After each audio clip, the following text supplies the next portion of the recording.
Ito'y sabi ko, ako'y bibili ng gatas. At ako hindi pa nagkakape. Dito nga aking binuksan ang pinto at nakasarado pa. Dito nga tinawag ko si mama at sabi ko, ako'y pahingin pambili ng gatas. May kausap pala dito.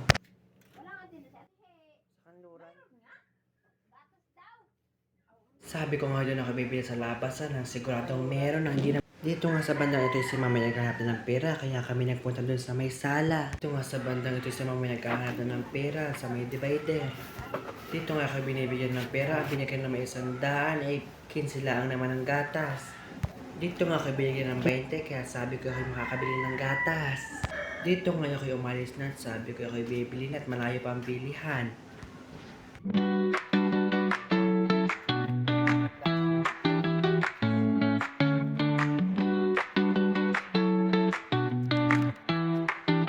Dito nga sa bandang ito ako nasa balubog na kaya marami ng bahaya. Hindi ko lang ako naipakita at ako'y nahihiya.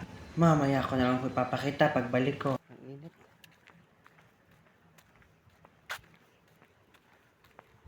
Dito nga ako wala na ako sa may mga bahay. Dini nga ako minakit ng 3 bata. Dito nga ako ang 3 bata naghahabol-habulan. May nalalatuloy ako nung ako'y bata pa. Napatungtong ko sa tae. Pasintabi ko sa mga nakain diyan.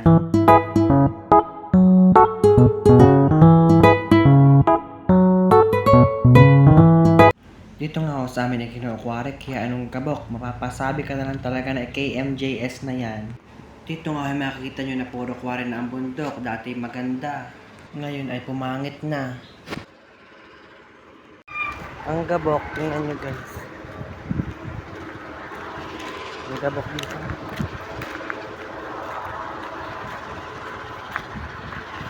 Ang layo pa. Kasi makita. Panggabo. Kung gusto niyo pulbo, pumunta ka dito. Pwede. Kung gusto niyo, iuwi niyo na. Tayo namin ng pulbong are. Baka gusto niyo yun.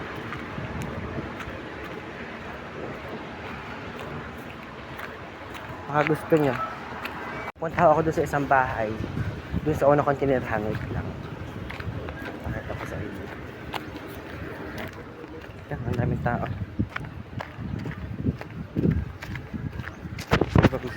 Huwag na, nahihiya ako. Punta lang ako sa isang bahay. Sa una kong tinerhan.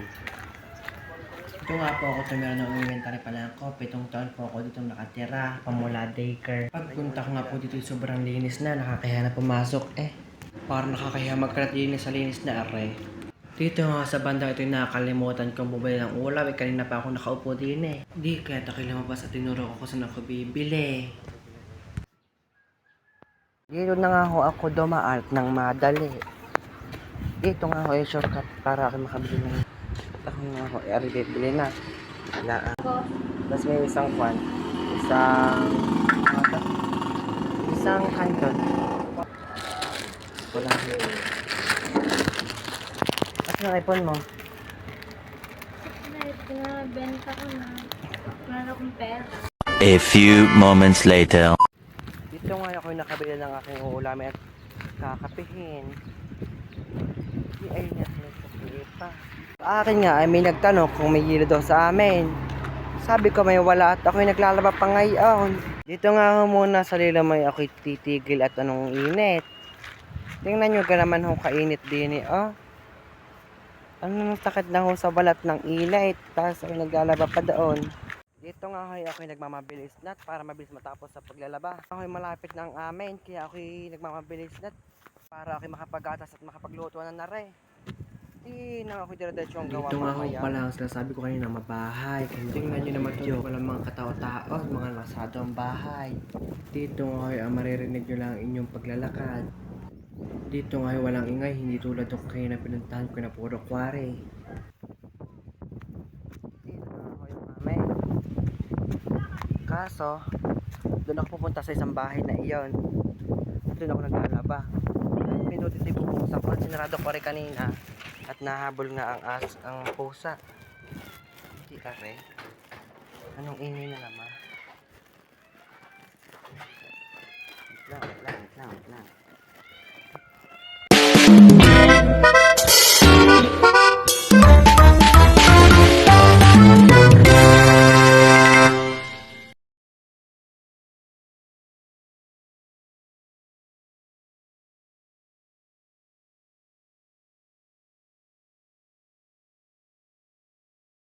Dito nga ako sa bandang ito, ako'y babalik at kulang ang binili kong kanton.